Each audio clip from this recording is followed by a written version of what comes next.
So let's get into it. What we're going to be doing is graphing translations of simple rational functions. So yesterday we talked about the graphs of these guys. Do you guys remember what these graphs are called? Starts with an H. Hyperbola. Yeah, hyperbola. Good. Yeah. So hyperbola, we graphed these hyperbola yesterday and we talked about kind of some of the attributes of them. And we talked about mostly the a value. Again, the a value tells us which quadrants they're in and tells us if they're getting further or closer to the axes. What we're going to be looking at today is the form y equals a over x minus h plus k. And this should look kind of familiar to you guys because we've worked with a, h, and k for a while now. A value, again, stretches inference, reflections. What does my h value tell me? H is going to be horizontal movement. Thank you. So horizontal movement meaning how is this graph moving left and right? So our k value is going to move this up or down. We remember this stuff, right? So h moves us left and right horizontal. K moves us up and down vertical. The nice thing about this is in this form, our asymptotes are basically given to us. Remember that our asymptotes are the line that our graph is approaching, but it's never quite reaching. So our asymptotes here are going to be x equals h, y equals k.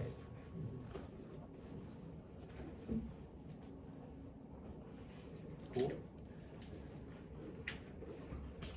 Don't forget that my h sign switches. Because of that negative in the equation, if I have a negative h value, it ends up becoming a positive movement. If I have a positive h value, it switches to negative. Remember this, yes? So the way this looks, our h and k values are going to move my asymptotes. So initially when we were graphing yesterday, our asymptotes were always at 0 and 0, right? But now they're going to kind of move up, down, left, or right, depending on what my h and k values are. So it could look something like this, where my asymptotes have moved a bit. And our y is equal to k, and our x is equal to h.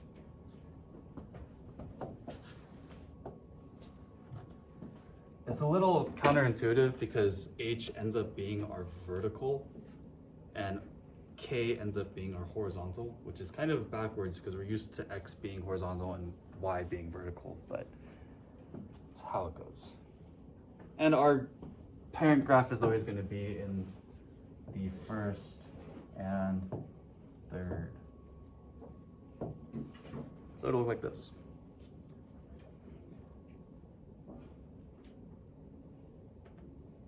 Questions on this?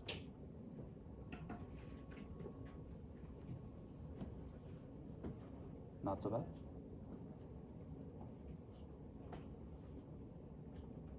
All right, so what I want to do is show you guys kind of visually what's happening here with our h and k values.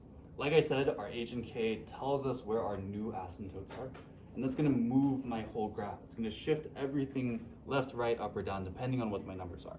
So if we look at the graph, our parent function is right at 0, 0, right? This is our parent function. That's what it looks like. So our asymptote is at 0 and 0. And we have these little curves in 1 and 3. So this is our parent function. If I start adjusting the h and k values, it's going to move my graph. So notice what's happening here.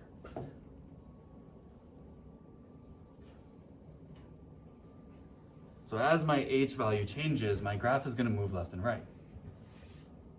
And I can also move this up and down with my k value. My k value increases, it goes up. K value decreases, it goes down. So you can kind of see that the asymptotes let us know where the graph is going to be. Does that make sense? So let's take a look at an example here. What we want to do is we want to identify the asymptotes. And we want to kind of we don't want to identify the quadrants because that doesn't really make sense because it's moving around so much. But we at least want to know what the domain and range are. So we're going to identify our A, H, and K values and tell what each thing is doing to our graph in terms of movement. So looking at first example, what is my A value here? Yeah, A value is -4. What is my H value? -2. Why negative? H value is going to switch its sign. And the K value is -1. Good. Can I scroll this down a little bit? Are you guys good with this top part?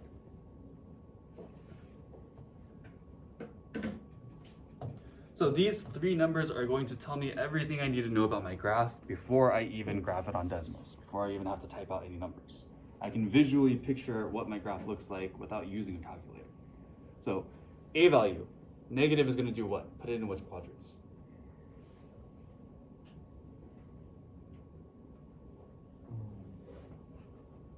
One and two? 2 and Four. 4. 2 and 4. This is going to reflect because it's negative. So it's going to put it in quadrants 2 and 4. So we're going to be in quadrant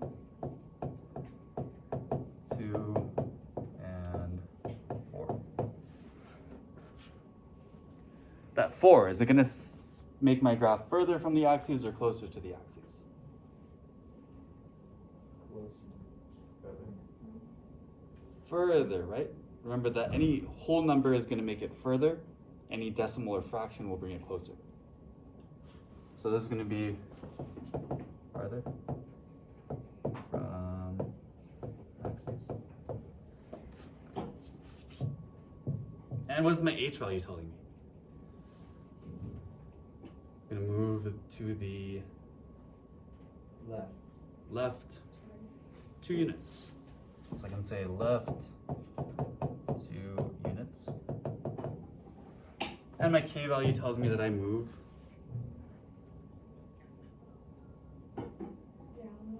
down 1.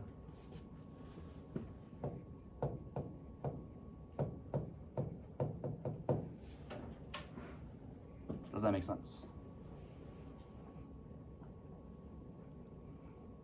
Any questions on this? And a review, yeah, from what we did last year. So, tricky part. I feel like we always kind of struggle with domain and range, so I want to try to explain this best as possible. Yesterday, when we were looking at our parent function, what was our domain and range? It was all real numbers except for 0, right? So all numbers except 0. The reason for that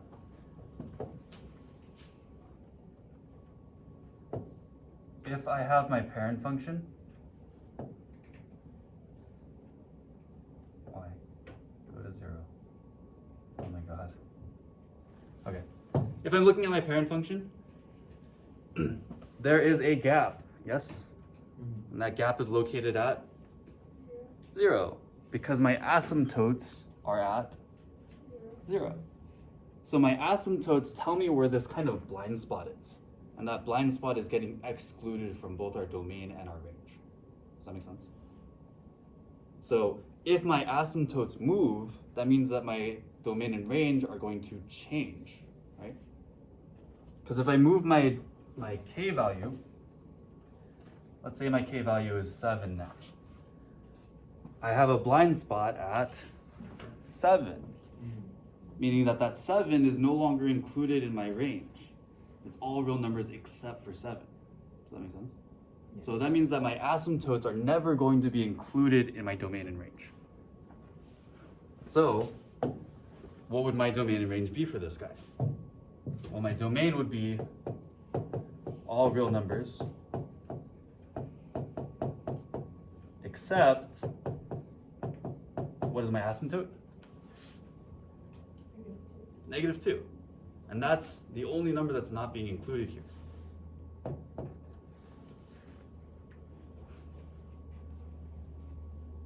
And my range is going to be similar. My range is going to be, this is a symbol for all real numbers. It's like 2 lines in the R. All real numbers except for -1. So my asymptotes help me figure out what my domain and range are. Does that make sense? Questions on this? How can we tell if it's on 2 or 4 quadrants or 1 and 3? Basically, if it's positive, it's going to be in 1 and 3. If it's negative, then it's in 2 and 4 because it's flipped as a reflection. Okay. Good question. Other questions?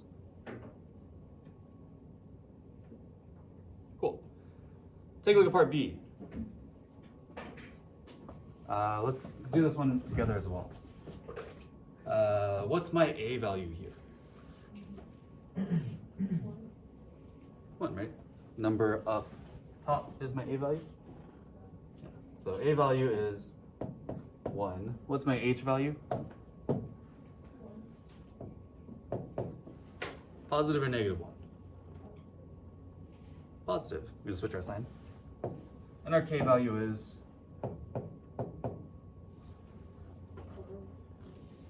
5. Try to figure out what these numbers are telling us about our graph. I'll give you guys a few minutes and then we'll talk about it.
That she vibes with asked us to hang out already.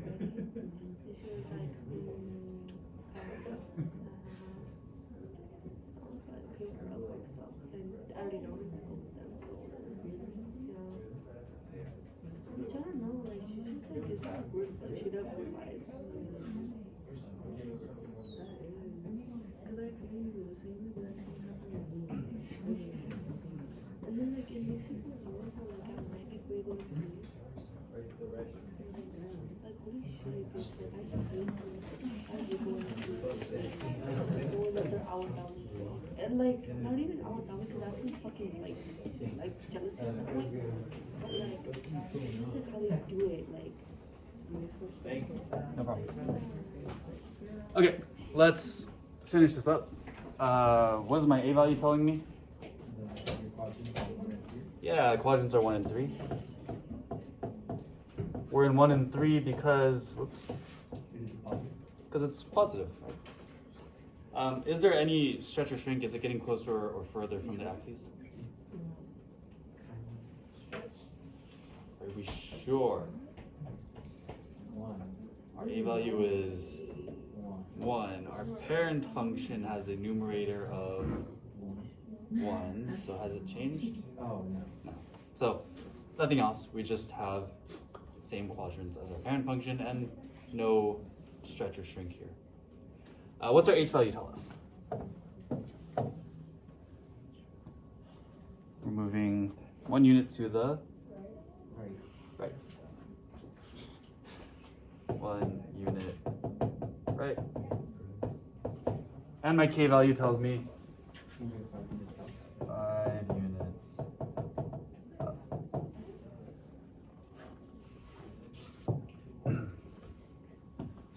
Domain is going to be all real numbers except for 1. And my range is going to be all real numbers except 5.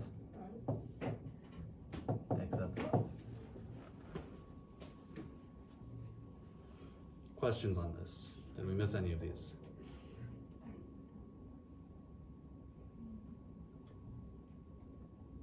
All good. Cool. See if you guys can do the last one all on your own. I'll come around and check to see how you guys are doing. Scroll up. Down. Up. Yes.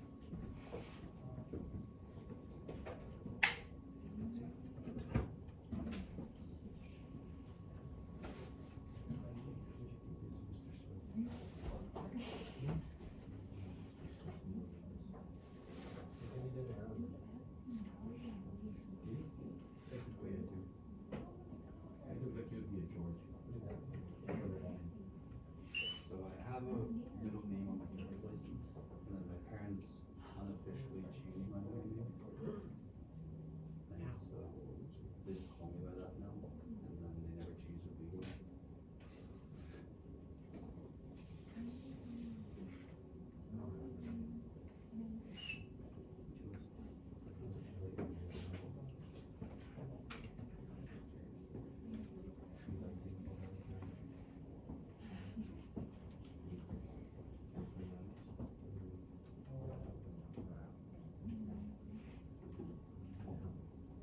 Cool. This is our last example, so if you're done with it, feel free to write your summary and begin today's class.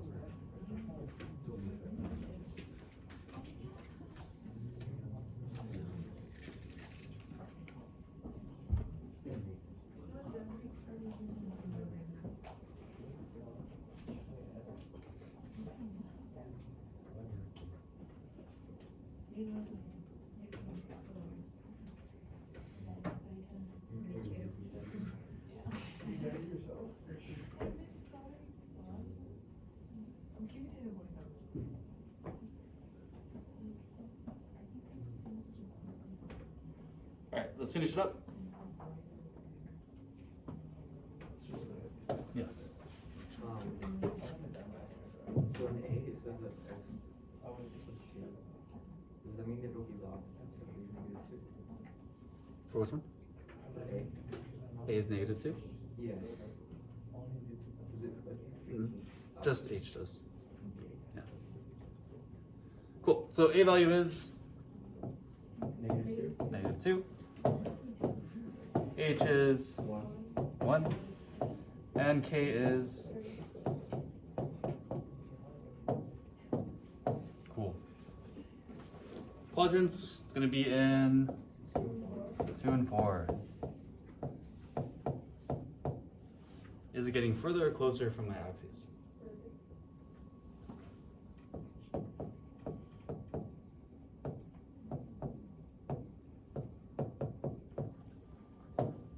H is moving this 1 unit to the right.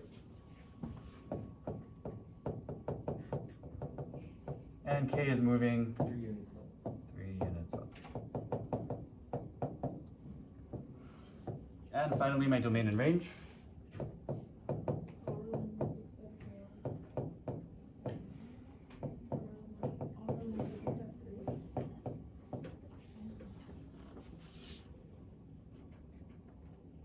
Questions on this? Pretty easy stuff, right? Cool. Don't forget to write a summary. And you guys can turn in your notes now if you'd like to. I won't be collecting them until Friday, but you guys can turn them in now if they're complete. Any questions?